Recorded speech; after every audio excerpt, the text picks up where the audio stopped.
All right, what's going on YouTube? Let's talk about it on a different topic. Now, how do we schedule drugs? Because we understand the DEA and the government and everything have scheduling natures that they put on prescribed or controlled substances. Now, we understand we have schedules from 1 to 5 based on abuse potential and the dangers of the drugs because we know neurology in these facts.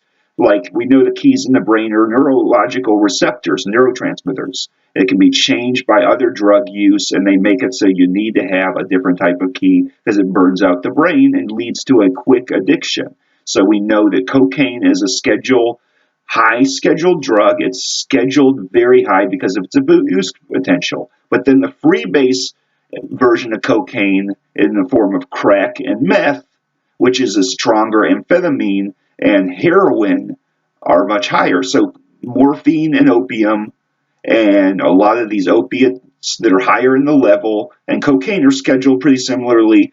But when you purify them and get them into a form that doesn't have medical uses, all of a sudden it's something that they schedule as one because there's no point being in your body. Just like an herbal incense, it'll destroy you the first time you use it. So then they get down to lower schedules like marijuana, and they see that, it's decriminalized, but they still don't want people smoking it.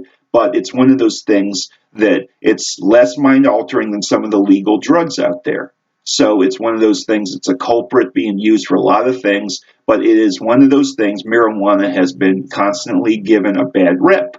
Now, the thing about stoners is they need to stop acting lazy and prove I can smoke weed and be productive at the same time, because some people can, some people can't. And that gets into the other factor, because drugs affect everybody differently. The Schedule Ones can kill you the first time you use them, you understand.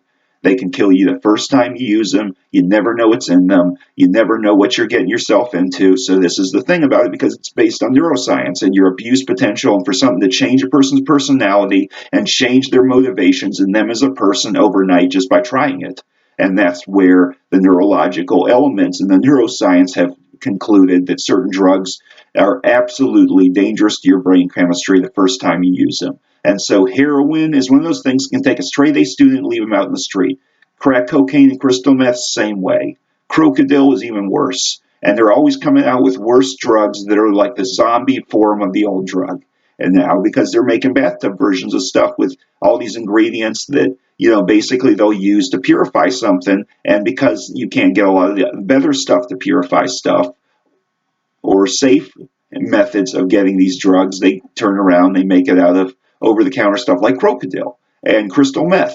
These kinds of things can be produced just at home, but the problem is when you produce them, you're having all these toxins that people are taking in. And, like a lot of the bathtub drugs and all that stuff, they have a lot of impurities that can destroy your body. So this is where, you see the meth faces, the crocodile zombification look, and the necrotic lesions. And you see this can be your brain if you're using the other drugs. So, hope this video helps.